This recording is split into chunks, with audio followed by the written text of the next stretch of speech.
विश्व शांति की कामना करने वाले हिंदू सनातन धर्म के समस्त श्रद्धालुओं का नीरज कुमार का प्यार भरा नमस्कार। हे श्रद्धालुओं, आज मैं आपको गुड़गांव स्थित मां काली शिव शक्ति सन्निधाम के बारे में विस्तार पूर्वक बताने जा रहा हूँ। यह तीर्थस्थल भारत की राजधानी दिल्ली एयरपोर्ट से महज 5 किलोमीटर दक्षिण दिशा में दिल्ली गुड़गांव पुराने हाईवे पर सरहोल मोड़ मारुति उद्योग के सामने स्थित है। यहाँ सनातन धर्म में प्रथम पूज्य श्री गणेश जी की प्रतिमा के साथ साथ विभिन्न देवी देवताओं की भव्य प्रतिमाएं प्रतिष्ठित हैं, जिनमें शिव परिवार सहित माँ काली, माँ लक्ष्मी, माँ वैष्णवी एवं दुर्गा माता के सभी रूपों की प्रतिमाएं विराजमान है। इसके अलावा राम दरबार, राधे कृष्ण, साईं बाबा, हनुमान जी, मोहन राम एवं बालाजी सहित शनिदेव और नवग्रह देवता भी सुशोभित हैं। यहाँ प्रत्येक शनिवार को शनिदेव एवं माँ काली की विशेष पूजा अर्चना हेतु दूर दूर से हजारों श्रद्धालु आकर मनवांछित फल पाते हैं और प्रत्येक शनिवार को भंडारे का आयोजन भी किया जाता है। यह प्राचीन मंदिर पहले बाबा लक्करनाथ के नाम से प्रसिद्ध था। इस मंदिर का जीर्णोद्धार करने वाले यहाँ के संस्थापक स्वामी अमन चैनपुरी जी महाराज विगत 30 दिसंबर को ब्रह्मलीन हो गए, जिन्हें पूरे वैदिक मंत्रों द्वारा विधिवत समाधि दिलाई गई।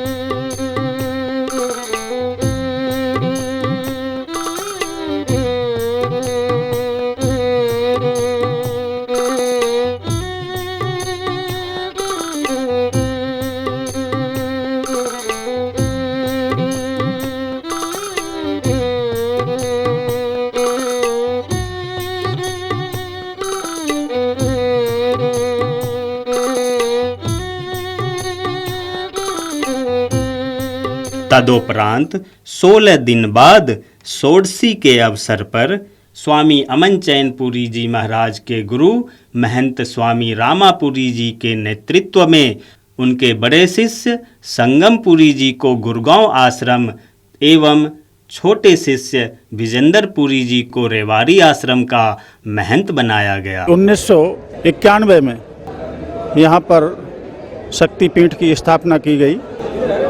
अमन चैनपुरी ने यहाँ घोर तपस्याएं की, खड़ी तपस्याएं, अग्नि तपस्याएं, जल तपस्याएं। उन तपस्याओं के द्वारा यहाँ की जनता आकर्षण हुई और उन्होंने धर्म स्थल को बनाने में हमारा बड़ा सहयोग दिया। आज उन सब के प्रयास से और अमन चैनपुरी की तपस्या का फल ये सब आपको दिख रहा है कि इतना भव्य आश्रम का निर्माण हुआ है। अमन चैनपुरी आज वो हमारे सब के बीच में नहीं है और हम सब उनको याद करते रहेंगे। आज जो है यहाँ का दायित्व चद्दर रस्म जो हमारे सन्यास के परंपरागत होती है, वो संगमपुरी को सभी साधु समाज ने या भक्तों ने यहाँ का दायित्व सौंपा है। उनको तिलक करके चादर विधि की है, यहाँ का महंत घोषित किया है। और रेवाड़ी का जो भूरानंद की बगीची आश्रम है, वहाँ का दायित्व महंत विजेंद्रपुरी जी को सौंपा गया है। आशा करते हैं कि दोनों महंत इस आश्रमों को सुचारू रूप से चलाएंगे और सभी संतों की सेवा करेंगे, भक्तों को प्रेम देंगे और धर्म कर्म के कार्य हमेशा करते रहेंगे और कराते रहेंगे। अपना काम सेवा करने का, मेरा सेवा करेंगे और क्या, संतों की सेवा करना है बस, और क्या काम है और क्या संदेश। मैं इस अवसर पर शुभकामनाएं देना चाहते हैं कि हमारे जो दादा गुरु जी हैं उन्होंने जो ये कारोबार संभाला है उसको मैं पूर्ण रूप से इसको संक्षेप से निभाना चाहता हूँ। रेवाड़ी में आपको हाँ, रेवाड़ी का जो कारोबार दिया गया है, जो गुरु महाराज की मर्यादा चली आ रही थी, जैसे चल आता हो जो कारोबार, उसी के हिसाब से उसी मर्यादा के अनुसार वो चलेगा। तो आप बाबा जी क्या मैसेज देना चाहते हैं जो लोग? मैं सभी भक्तों से या माता बहनों से सभी से यही कहना चाहते कि गुरु महाराज का सदैव उनके ऊपर आशीर्वाद बना रहे। बाबा जी के सपनों को पूरा करने के बाद बाबा जी के सपनों का, जो गुरु महाराज के सपने थे उनको पूर्ण करने की चेष्टा करेंगे, वो कोशिश पूरी से पूरी जारी रहेगी। इस अवसर पर देश के जाने माने साधु सन्यासी यहाँ उपस्थित थे। आइए उनसे जानते हैं बाबा अमन चैनपुरी जी की जीवन गाथा। मैं श्री महंत सेवादास जी महाराज, आश्रम कादीपुर गुड़गांव से। अमन चैनपुरी महाराज जी यहाँ पर सन 92 में आए। वो हमारे सामने यहाँ पर आकर विराजमान हुए और उन्होंने यहाँ पर अपने जीवन में जितनी कठोर से कठोर जो तपस्याएं होती है एक संत जीवन में, वो उन्होंने यहाँ पर बैठ कर किया। और इस आश्रम को आगे बढ़ाने के लिए उन्होंने रात दिन संघर्ष किया और आज उसका ये परिणाम है। जब आपके सबके सामने कितनी बड़ी इमारतें, इतना बड़ा विशाल मंदिर, और आज परमपिता परमात्मा की दया से उनका शरीर पंच तत्व लीन हो गया। इसीलिए सब संत भगत जगत यहाँ इकट्ठे हुए हैं। हम परमात्मा से असीम कृपा करते हैं कि परमपिता परमात्मा जैसे ये अमन चैनपुरी महाराज जी के सामने ये आश्रम चल रहा था उसी प्रकार ये आगे चलता रहे और इसी प्रकार से यहाँ पर खुशियों की लहरें दौड़ती रहे। ओम नमो नारायण। श्रीमंत अमरचंद पुरी मेरा पंचम गुरु में गुरु रहा। बहुत आचार विचार अच्छा रहा, हमसे कभी कुछ उल्टा भाषा बोला नहीं। और हमारा असली गुरु माने मंत्र गुरु है नागा बाबा जीवन भारती नाकुरी स्थान है। उनका हाथ में उनने जब गया तब अमरचंद पुरी का हाथ में हमको दे गया रहा, तो हमको बताता रहा जहाँ मानने का आगे तेरा का रास्ता बना के जाएगा। तो वो तो हॉस्पिटल में चल गया, कुछ बोलने नहीं सका। हाँ, तो हमारा उनका बारे बहुत चोट लगा दिल में। श्रीमंत अमरचंद पुरी बहुत अच्छा बाबा रहा। महाराज जी यहाँ आए थे, तपस्या करते थे, इनको देखा, देख के अच्छा लगा तो हम भी सेवा में इनके साथ लगे। कितना टाइम हो गया? लगभग 18-20 साल। यहाँ के निर्माण कार्य के अंदर लोगों से पता चला कि आपका बहुत बड़ा सहयोग रहा है। बड़ा नहीं, एक अंश में सभी का सहयोग रहा, एक अंश में हमारा भी रहा। बाबा जी के बारे में आपके विचार? तपस्वी महात्मा थे, तपस्या करते थे। महात्माओं का अपना स्वभाव होता है। आज इन्हीं की कृपा से जो ये सब आश्रम दिखाई दे रहा है, इनकी तपस्या का ही फल है। कुछ समय में यहाँ ज़मीनों पर कब्जे हो गए थे, महाराज जी आए तो इन्होंने ये इतना बड़ा आश्रम बनाया। आज पब्लिक के लिए जो भक्ति भाव से यहाँ इतनी दुनिया आ रही है, सब इनकी तपस्या का फल है, इन्हीं के कारण से हुआ है। आगे भविष्य में इस स्थान के बारे में आप क्या कहना चाहेंगे? भविष्य में तो स्थान चलते रहते हैं, अभी भी है, आगे भी कोई ना कोई महात्मा इनके शिष्य लोग संभालेंगे, चलता रहेगा। बाकी सब अब तो बहुत बड़ा आश्रम हो गया, बहुत भगत हो गए हैं, अब तो चलता ही रहेगा ये। आपका शुभ नाम? धर्म सिंह। आप यहाँ आश्रम से कितने टाइम से जुड़े हैं? बीच पर जब से महाराज जी बने यहाँ आए, जब से आते जाते हैं। महाराज जी के साथ कैसे आपके जो है रिश्ते हैं? बढ़िया रिश्ते हैं जी।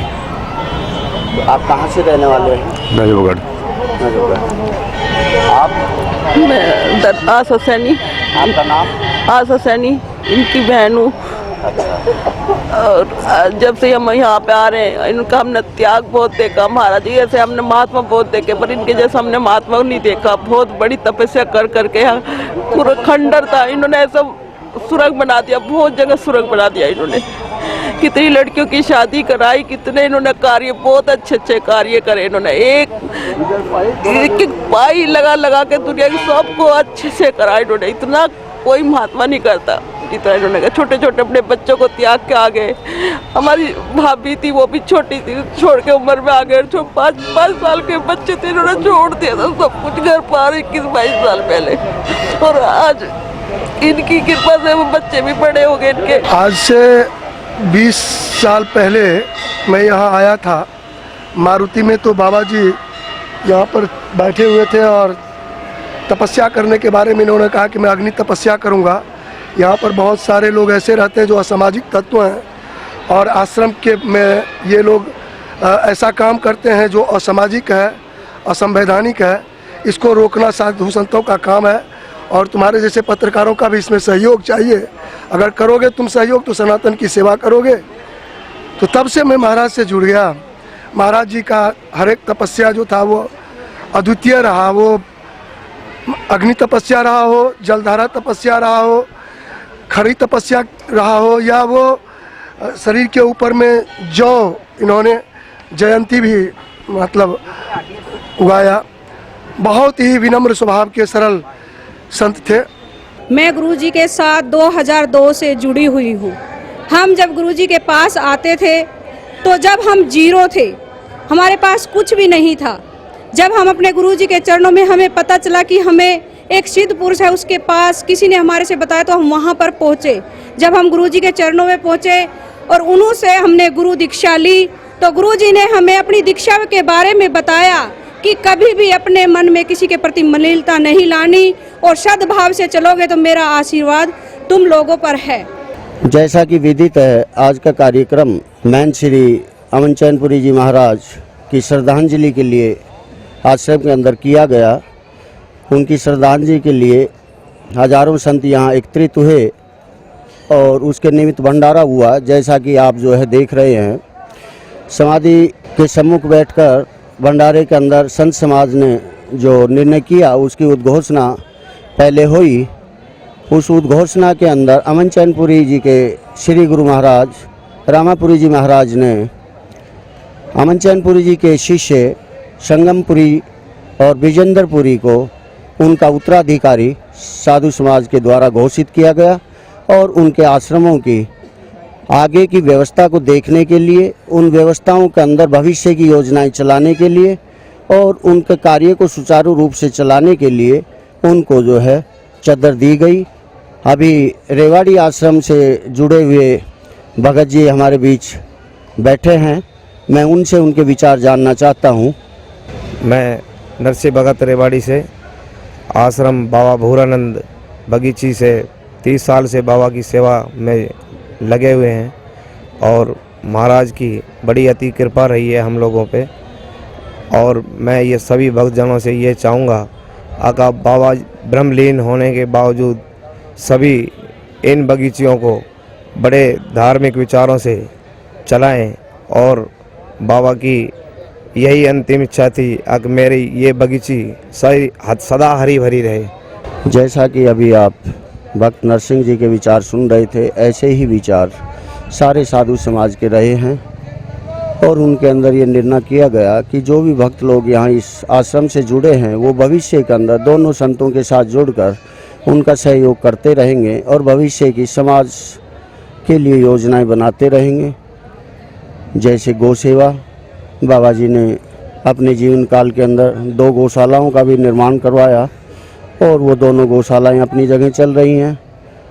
3 जगह उन्होंने जो है दूसरे मंदिरों का भी निर्माण करवाया। एक मंदिर का कार्य अभी अधूरा है, वो कार्य भी जो है उनके शिष्यों द्वारा भविष्य में पूरा किया जाएगा। और भविष्य की योजनाएं अपनी भारतीय समाज की संस्कृति और सनातन धर्म का उत्थान, प्रचार और संस्कृति का उत्थान और प्रचार करने के लिए यहाँ से कार्यक्रम पहले भी चलते रहे हैं और भविष्य में भी चलते रहेंगे, ऐसा मेरा विचार है। और मैं राजकुमार राव जी अपना विचार जैसा कि दादा गुरु के द्वारा आदेश हुआ और दोनों शिष्य बाबा जी के बच्चे जो आज उत्तराधिकारी रूप के अंदर उनको जो है महंतों की नियुक्ति कर दी गई। कहने का तात्पर्य ये है कि अब वो बच्चे नहीं रहे, अब उनका स्थान वो स्थान आ गया जो अमन चैनपुरी जी का स्थान है। क्योंकि बाप की विरासत बच्चे को मिलती है, ठीक इसी प्रकार गुरु की विरासत शिष्य को मिलती है और उनको भी जो है अपनी विरासत मिली है वो अपने पिता के कर्मों को, अपने गुरु के कर्मों को आगे बढ़ाएंगे, ऐसी हम उनसे उम्मीद रखते हैं। और उनको भविष्य के अंदर जिस प्रकार की सहयोग की आवश्यकता रहेगी, हमारे से जो सहयोग उनके प्रति बन पाएगा, जैसा पहले से बन पाया वैसा भविष्य के अंदर भी हम उनके साथ सहयोग करते रहेंगे। इस आश्रम को विस्तृत करने वाले महात्माओं में एक नाम नागा बाबा जीवन भारती जी का भी आता है।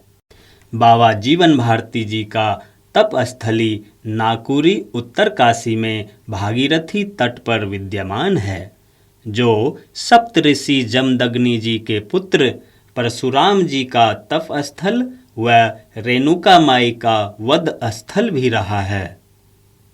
इस स्थान का वर्णन ब्रह्मवृत्य पुराण में मिलता है।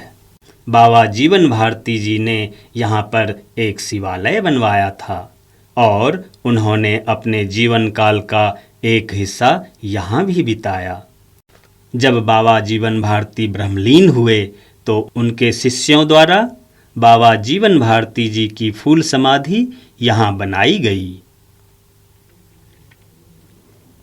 आइए अब मैं आपको यहाँ के तपस्वी अमन चैनपुरी जी महाराज से कुछ वर्ष पूर्व लिए गए एक इंटरव्यू का कुछ हिस्सा दिखाता हूँ। शिव शक्ति शनि धाम की जय जी, राम की जय हो। महाराज जी, हम आपके पास कुछ जानने के लिए आए हैं। देखने से पता चलता है कि यहाँ इतना बड़ा जो विस्तार हुआ है वो भिन्न भिन्न लोगों के जुड़ाव से हुआ है। हाँ जी। आप यहाँ इस स्थान पर कब से हैं? 87 से होंगे। ये निर्माण किसने किया? ये सब हमारे हाथों से हुआ, भक्तों के द्वारा हुआ।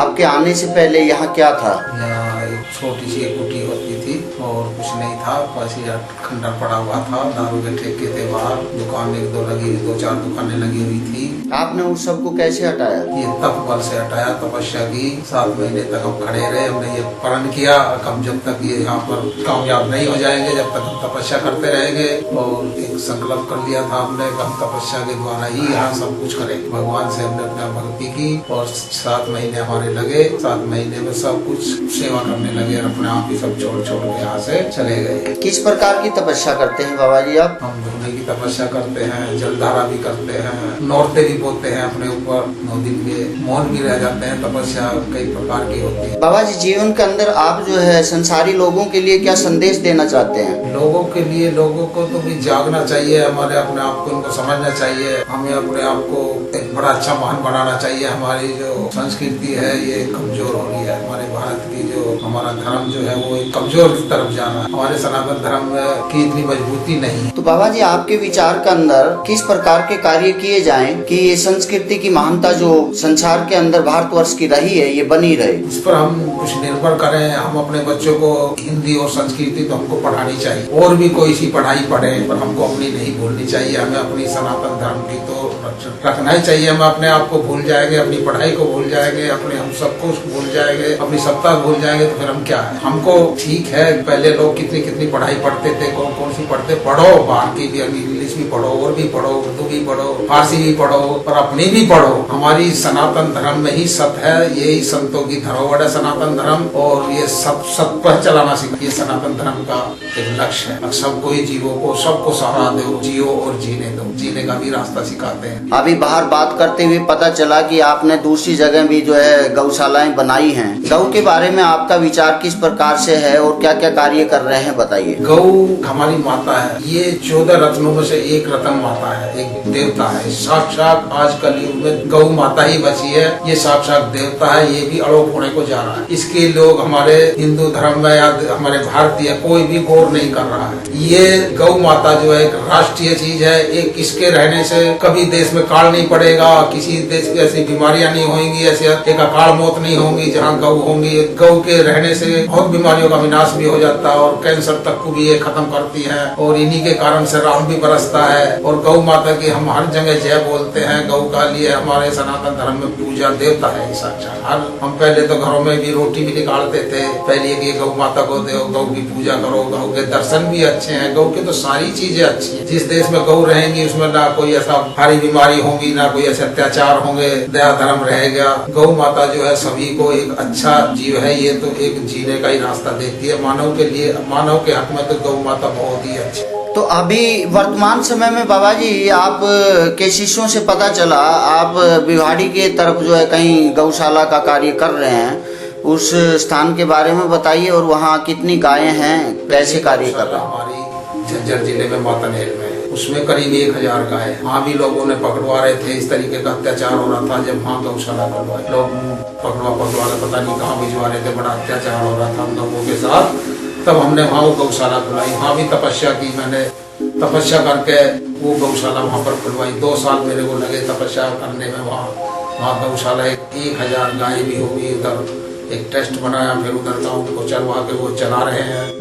फिर दूसरी गौशाला का एक मिलकपुर धाम है मोहन बाबा का, वहाँ पर गए हम, वहाँ देखा, वहाँ भी ऐसा ही था। उधर मेवात पड़ता था, उधर गौओं को भी बहुत लोग ले जा रहे थे, उधर भी अत्याचार हो रहा था। उधर कुछ गाय हमने वहाँ पहाड़ में से पकड़ करके वहाँ घेर ली। कुछ वहाँ अपने जगह मिल गई, भगत ने, वहाँ का एक सुंदर भगत है, उसने भी कुछ गायन का काम कर रखा। कहला महाराज इस जगह में रहो और पहाड़ों को यही करो, मैं भी तुम्हारी सेवा में साथ रहूँगा। तो उसने भगत ने साथ दिया। फिर हमने भी कहला महाराज इन गौओं को बचाओ। वो बोला भगत इनकी रक्षा करो और मैं भी तुम्हारे साथ हूँ, जैसे भी कुछ हो जाए। फिर हमने वहाँ पर गौ 70, 80, 90 गौ वहाँ पर इकट्ठी हो गई है। उनका कार्य हमारा चल रहा है 3-4 महीने से। अब उन्हीं के हम लोग पीछे लगे रहते हैं। जितनी भी जगह बन जाए, जैसी सुविधा हो जाए, हम गौ ले जाते हैं। अगर दूध मिल जाए तो एक अमृत मिल गया। अमृत तो थोड़ा भी हमको मिल गया, वो ही सब बीमारियों का विनाश करता है। यानी आपका तात्पर्य कहने का ये है कि प्रत्येक व्यक्ति को गौ का दूध पीना चाहिए, तभी जो है बुद्धि का विकास हो सकता है और बीमारियों का विनाश हो सकता है। इस तरह माँ काली शिव शक्ति शनिधाम गुड़गांव की कथा संपन्न हुई। प्रेम से बोलिए सर्वशक्तिमान परमपिता परमेश्वर की जय।